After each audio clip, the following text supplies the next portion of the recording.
Okay, hi everyone, and welcome to Morning Yoga as part of Mohawk's Super Online Saturday. My name is Lynn Mattis, and I work in the Alumni Relations Office here at Mohawk College. I'm so glad you're able to join us this morning. Remember to stay in touch with the Alumni Association. You can do this by participating in different events throughout the year, volunteering, or signing up to receive communications. It is now my pleasure to introduce Linda Rourke, a proud graduate of the Television Broadcasting and Communications Media program. Welcome, Linda, and thank you so much for leading us through yoga today. I will pass the class over to you. Thanks so much, Lynn, and hi, everyone. So good to see people coming in first thing on a Saturday morning. What a great way to kick off your day, as I always say. Absolutely love yoga. As Lynn mentioned, I'm a proud alumni. I'm an honored alumni of distinction at Mohawk College, and I'm currently the acting director of the Mohawk College Foundation, which is just an awesome way to be able to give back to students at a college that means so much to me. And then in my spare time, I teach yoga. I'm a certified yoga instructor. I've been doing yoga for 16 years, and I teach at De La Soul Yoga in Hamilton on Monday evenings. And it's my sort of theory on yoga, and what actually got me really interested is when I slowed it down, when I actually took the time to figure out exactly what my body was doing in each of the poses. I was really able to identify with how much yoga improves our length, our stability, our strength in our bodies over time. And it really, other than hiking and walking, it's really the only exercise I do, and it's the exercise that gives me the strength throughout my body. So what I do is I bring us into poses, and we hold the poses, we figure out what our body's doing, and then we come out of it, we rest for a moment, and then we get back into either the same pose or we move on to a new one. So I just wanted to let you know that, but also let you know the benefit that has for the body. So wherever you are right now, come and sit with your legs crossed as best as you can this morning on your mat or on the rug, wherever you happen to be. You don't necessarily need a yoga mat. It's helpful because then your hands don't slip. Blocks are really great too. It's something that I'll always talk about, very inexpensive, and a strap. We won't be using those today just because I obviously didn't know who would be here. So as we come and sit, we tend to be a rounded society, right? I start all my classes like this because no matter how many times I tell myself to, I still find getting this roundness is just a common thing that happens. So what we're going to do is we're going to come up and sit onto our sitting bones. So what that means is we're lifting the pelvis up so that it's nice and even, not pushing back, where our low back kind of rounds, so it comes forward. We draw the sides of the belly in. Our core is really important when it comes to yoga. And the core, to me, is you've got your lower area, which is the abdominal area, which we think of mostly when we think of our core, but it's also the upper chest area. That we need strength, openness. This helps stabilize the body as well, the chest as well as the abdominal muscles. So draw the sides of the belly in. What I'd like you to do this morning is to take your palms of your hands onto the front of your knees and push in, and just see how that really draws these back ribs. I call it like the back ribs come in, and then lift that breastbone up. So get long from the waistline underneath the rib cage, get long and tall, and then roll the shoulders away from the ears, because this happens. So roll it away from the ears and lift the breastbone. Don't push it forward, lift it up. And all I want you to do here is close your eyes and then take 5 slow inhales and exhales at your own pace.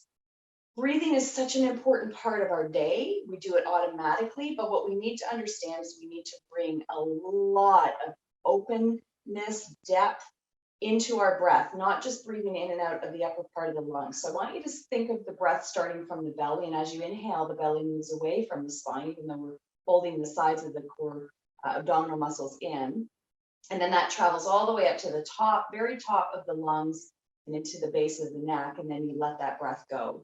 So just do this a few more times. Just find yourself on the mat, and as you're here, let the breath allow the thoughts that we constantly have move in and out of the body. So you might be thinking of what you're going to do later today. So on the inhale, it comes in, and on the exhale, that thought goes away. Don't let it linger and percolate.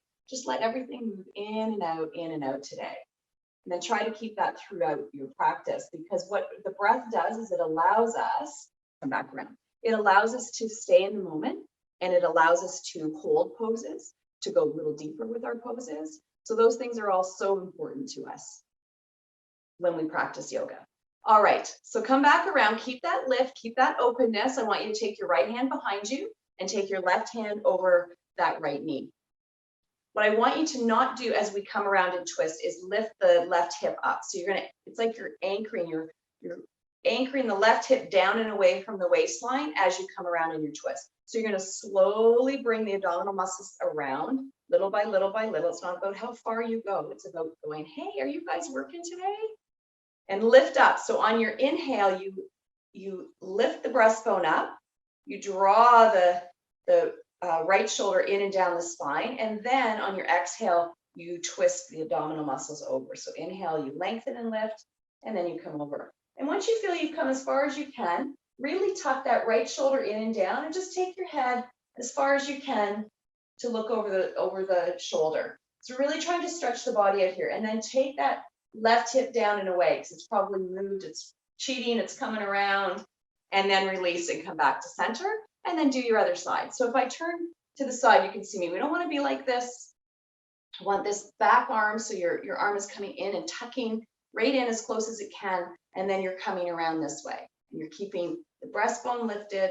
You're really drawing now the right hip down and away from the waist as you come around in your twist.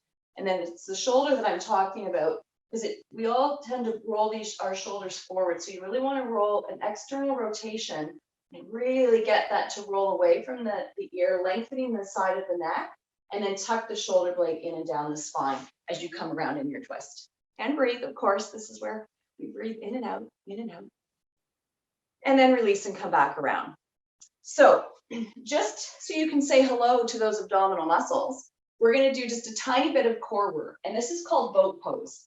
And it's probably the best way to work our core. Sit-ups are really hard on our low back, just how we come up and down and we strain. And if we don't have strong abdominal muscles, then it's going to be that much harder, especially on the low back area. So what I want you to do is put your feet on your mat, have your feet about hip distance apart. And then I want you, as I asked you at the start of the class, we sat up on those sitting bones. I want you to do that again. So this is where the core is important. You're drawing those back ribs in, and you're drawing the sides of the abdominal muscles in towards the spine. So suck the belly in towards the spine, really lift the back ribs in and the breastbone up. So start there. Now hold that, keep that strength, breathe in and out, keep the strength, and then you can begin to lift the feet. So I just tuck my hands underneath, just above my knees. And then here's where you want to be in your boat pose. The elbows are out, the chest is lifted, those back ribs are coming in, and I've got my core engaged. Now, if you go here and you really collapse into the belly, then I want you to keep your feet on the mat and just come up onto the toes. Because what this is about is working the core. It's not, oh, I got to get into the pose, I got to look like this. I don't want you to look like anything. I want you to feel the strength and the lift of the core part of our lower abdominal area. So this is where we need to strengthen because it's weak, right? This is weak and our low backs get weak. So as we strengthen this area, we start to feel better. So you find where you are. You can bring your arms out to the sides if you're a more experienced yoga practitioner, but I like to hold with my elbows out. I really feel the strength, and then I'm able to get the lift, and I'm really able to work the core of my belly. It's going to work here. But then sometimes I'll take my arms out. So then release and just take a couple of breaths, and I'd like you to do this 2 more times on your own. So you're going to come back up. You're going to work on the core. Remember, this is to work the abdominal area. I'm not ever going to say 6-pack because to me that's crazy. It's under there somewhere, but I got a little cushion on top. That's always good. You want to get the muscles underneath nice and strong though. So just see where you are. Please don't round and collapse the back, and don't be right on the tip of the tailbone. And then release and come out. Beautiful. Okay, so we are getting a little bit of workout through this practice, and then at the end it's lovely because then we can come down and we can rest. But I just want you to feel the ability and the strength of our bodies. So come onto your hands and knees. And we're just going to see where we're at today. So I'm going to keep my toes curled under. I'm going to take my right arm straight out in front of me. I'll back up a little bit. And my palm is facing in. And I'm going to get really long. So I'm stretching the side of my body from my waist all the way up into my armpit and to the tips of my fingers. Now, I don't want you to push your right hip or your pelvis to the right. Really keep that nice and aligned. So draw it in, take the core, the belly, let's work those muscles we just talked about and said hello to. And then as you get long through the right arm, then just draw it into the shoulder socket. So we're long, we're gonna draw it in. You're still getting that length and strength. And if you've got the ability today and stability, you're going to take that left leg straight up behind you. So it's like you're trying to press that back foot into the wall. And at the same time, you're going to roll the left hip down and draw the right hip back, keeping that pelvis nice and even. Now, if this is tippy for you, you feel unstable, just bring your toes down onto the mat. You can still lengthen out this leg. You're lifting the front thigh into the back thigh. It's nice and strong. If it's up, you're working the glute muscle as well. So just find where this works. If you come here and you're like, oh, I'm super wobbly, and put those toes down, now you've got the stability back into the pose. And I'm telling you, you need your stability in any pose that you do, because without stability, you're not going to build that strength and length in the body. And release, and then we'll do the other side. So this kind of is a good way to tell you, like, how is my body working today? And I'm telling you, some days you're going to have really good stability, and other days you're going to be a little wobbly. So the left side, hand, palm faces in, get nice and long through that side, and then draw the arm into the shoulder socket, and then lift the back leg. If you can, if you're wobbly on this side, put those toes down. But don't let this back leg be lazy, even if the toes are down. It's strong. Lift the front thigh into the back thigh. Open up that leg. It's drawing the core, nice and strong, and then you can lift that leg up if you've got the space today. And the strength and the stability. Awesome. And then release. And just come back onto your bum onto your heels for a moment.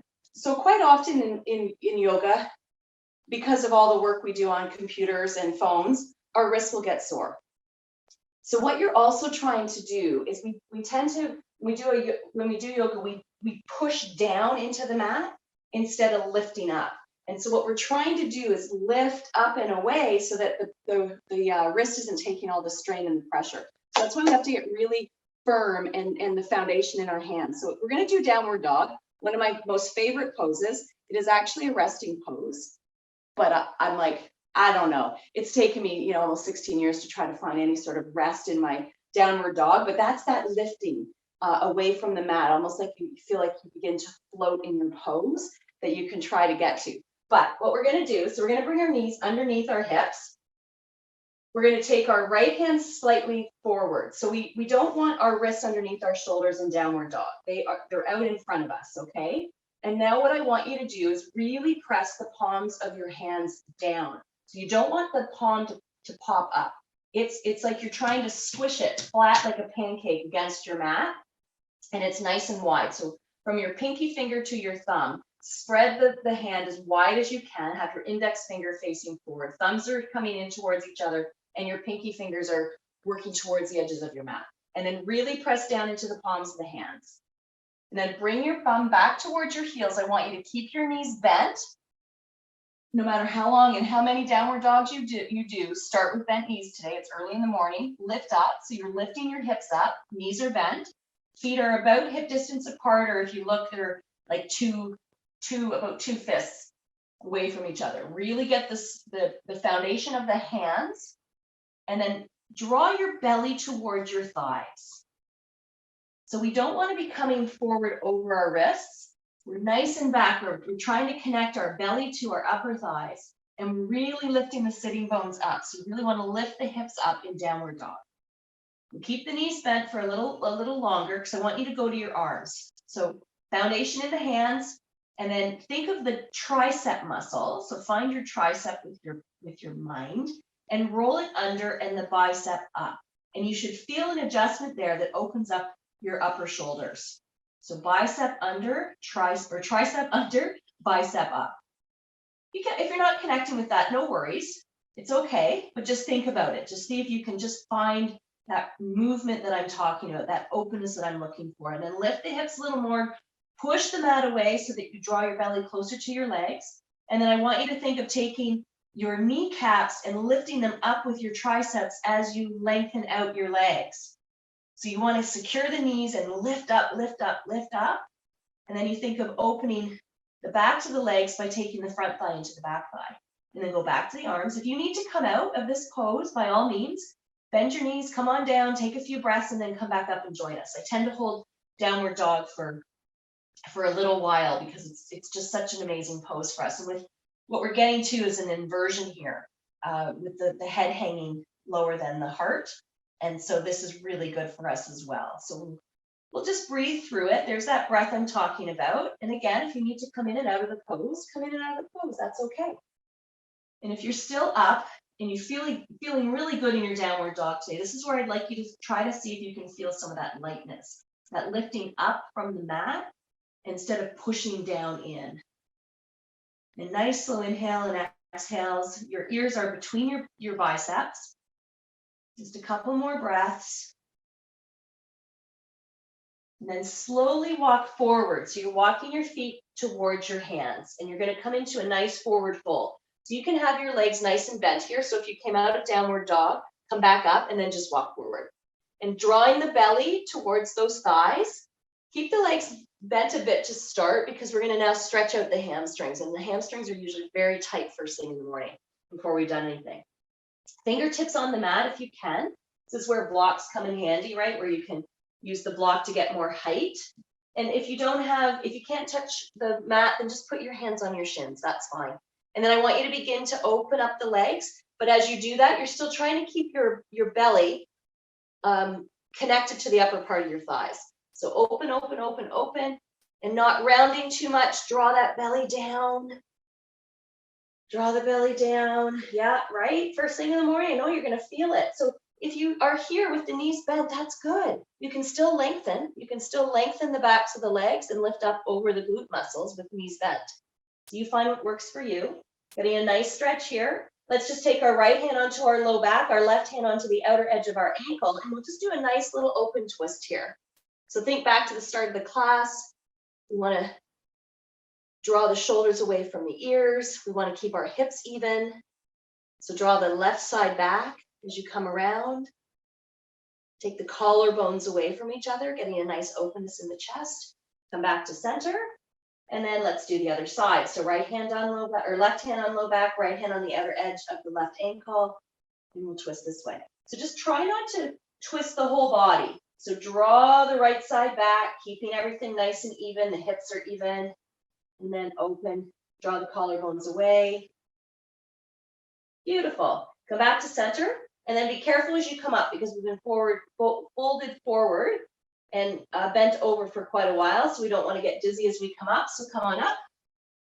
Shake out those legs. And take a nice deep inhale and exhale. Come back to that breath. Oh, it's going to be so fast. We're going to do a couple standing poses and then we'll come down and have a nice stretch out, a little bit of a twist, and then we'll come into our Shavasana. So come to the front of your mat. And what I'd like you to do is just step your right foot back. So get a decent stance. I've got about I've got about 2 to 2.5 feet. But you find where it works and get your stability. So you might need to step that right foot out a little bit so that you're not wobbly. And then I want you to bring the hips forward. So the hips come forward. You don't want them open. So if you're facing me, your hips are completely facing forward or the wall in front of you. So think of it that way. So usually we have to really roll the right hip forward and draw the left hip back. And then we're going to bend into that front knee. So we're just coming into a nice little lunge pose. So you're going to come up on the back foot, the heel comes up, and your front knee on the left side, your knee is over your ankle. And just keep your hands on your waist. So get this first. So lunge pose.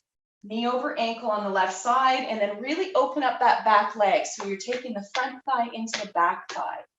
Front thigh into the back thigh really opens that back leg. So don't let it be lazy. Open, open, open as best as you can. And then bring the hips forward. So draw that right hip forward, left hip back. As your hands are on your waist, draw the shoulders together and lift the breastbone up. Draw the shoulders together and lift the breastbone up. Beautiful. Couple breaths here, really work that back leg. You should be feeling the strain on the back leg. It's doing a lot of work here. And then slowly bring that foot forward to meet the left, and we'll do the other side. So I'll come onto the opposite side. So I'm going to step my left foot back. And I'm going to bend into my right knee. After I've got the pelvis coming forward, I'm knee over ankle. You might be able to get a wider stance. You may need to crawl that front foot forward a little bit. It's okay to have the knee slightly back, but just don't have the knee over the ankle. This is where we get knee problems. So keep it aligned over the ankle or slightly back. And then work that back leg, open, open, open. So don't let it, don't want this. I want open as much as you can. Draw the right hip back, left hip forward, hands on the waist, elbows are coming together, chest lifts up. Awesome. Maybe you can go a little deeper into that front knee, moving that back foot back, a couple more breaths, and then slowly walk that back foot forward to meet your front foot. And I say that because if we're here and we just do a quick thing like this is when we can hurt our knees, we can hurt our groins. There's so many things that can happen. That's why we take the time coming in and out of our poses. Okay, come to the center of your mat. I want you to just take your fingertips together in front, bend your knees, and then hop your feet apart. And if that's too hard, then just step. It's just kind of fun. You get a little hop, get a little stimulation, making the brain bounce a little bit. Toes are pointing forward, so you're facing me. Keep the hips towards me. Stay nice and long, so really get that length through the side body. The breastbone lifts up. And I want you to take that right foot and take the toes to the right top corner of your mat, and then lift the hip around, or the heel around. Arms come up. Don't raise the shoulders, roll them down. It's the strength of the arms, and then bend into that front knee. So we're coming into warrior 2, Virabhadrasana 2. So don't lean over that front leg. It's like you're coming back nice and upright, and then just take a look over those front fingers. Just feel the strength of your warrior. So nice knee over ankle, just as we did in our lunge pose. That back foot, the pinky toe side is aligned with the back edge of your mat. And the body is as upright as you can get it. And then take your right glute and draw it forward. So don't push the bum back. Think of drawing it forward, and the body's upright. Arms are strong. Gaze over those fingers. Take your hands onto your hips, and then slowly walk that back foot, and then the right. Come back to the center of your mat, either hop or step your feet apart, and we'll do the other side. Toes, left toes to the left corner of the front mat, bring that heel around. That just gets a nice opening of your thigh on that front leg. And then bend knee over ankle. And then take a look at that back foot. Just make sure it's not pointing away. That pinky toe edge of your foot is nice and even with the back edge of your mat. The legs are strong, right? We're not bent and weak. These muscles in our legs are working. Then we bring the body upright. We take our arms out. We lower those shoulders so we're not here. We're here. And then we can maybe bend a little further into that front knee. If you're like this, you've got a short little stance, that's okay. Just as long as you keep that knee over the ankle on your left side. Arms are out, get the body upright, take a look over those fingers, maybe sink a little lower, draw that left glute forward, legs are really working. Lift, lift, lift, that back knee up on the right leg with your quadricep muscles, sink a little lower if you can. Really bring the body upright. We tend to do this in our warrior 2, but we want nice upright bodies, like I'm pulling on that back hand and you're resisting, but you're staying as tall as you can. And then carefully bring that back foot forward and then bring your feet to touch. Take a nice deep inhale. Check my time. It's really hard to do a half-hour class. Okay, slowly, carefully come back down onto your mat. Come onto your bums. Bring your feet onto the mat, your bum towards your heels, onto your forearms. And then as we come back onto our backs, I want you to lift your feet up and slowly come down. This saves any pulling. Then you can put your feet back on the mat and straighten everything out. Nice inhale, draw the knees in towards the belly, get a nice stretch here. Take the knees a little wider. You can rock a little bit from side to side. Shavasana is so important, that restful pose at the end of our practice. So I don't want to not have time for that. So all we're going to do is a nice little stretch here. I want you to put your feet back onto your mat, take your arms wide, and just allow the legs to fall over to the right. So your arms are in a T, legs just fall over to the right. Just a little twist here. Come back to center, lift the hips, straighten out the spine, and then allow your legs to fall over to the left.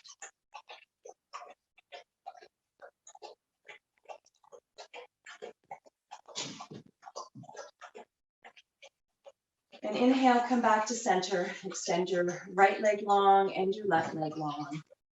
Arms can come a little closer to the body. Palms face up. Adjust your shoulders underneath. Then I want you to close your eyes and find softness. So go to your forehead and relax the skin. Take the tension out of your jaw and your neck.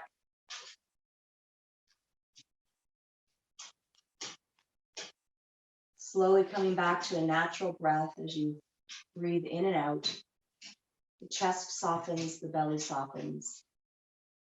And then all the way down to the tips of your toes. And enjoy your Shavasana.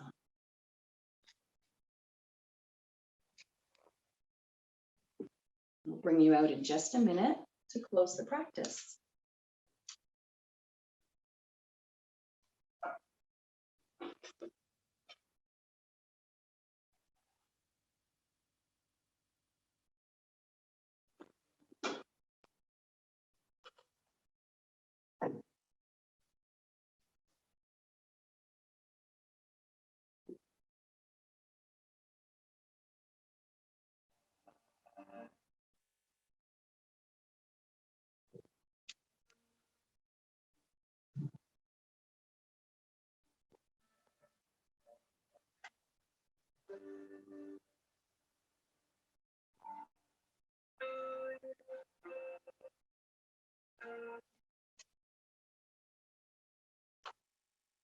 And I will actually suggest for you, if you can stay a little longer in your Shavasana, just allowing the breath to move in and out at a very natural pace, allowing thoughts to travel in and out as your breath moves. But if you do need to move on to something else in your day, just bend your knees, place your feet on your mat, hands onto your front belly, front body. And then take your arm up beside you on the right side. As you roll over, you can rest your head onto your arm. And as you begin to leave your practice, be grateful for what your body was able to do today. Thank yourself for finding time in your day to give to you.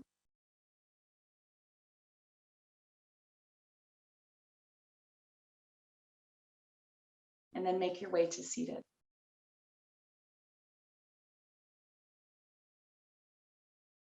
In order for us to be helpful and there for others, we need to take care of ourselves first.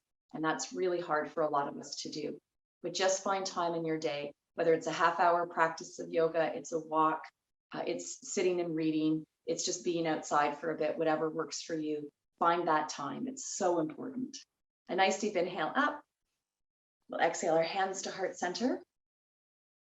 It is a joy and an honor to take you through this practice. Thank you for being here, for supporting us, and just so wonderful to bring our community together. The light and strength in me shines out the light and strength in you. Namaste. Have a beautiful rest of your day, everyone. Enjoy your weekend, and it was a real pleasure. And then we just end from here. So as I said, if you're still in your Shavasana, enjoy. And otherwise, thank you so much. It was a real pleasure to take you through this practice. And we do have yoga on Monday, Wednesdays, and Fridays for alumni. So just something to think about. And I do the Monday and Wednesday practice. So maybe I'll see you there sometime. Thanks, everybody.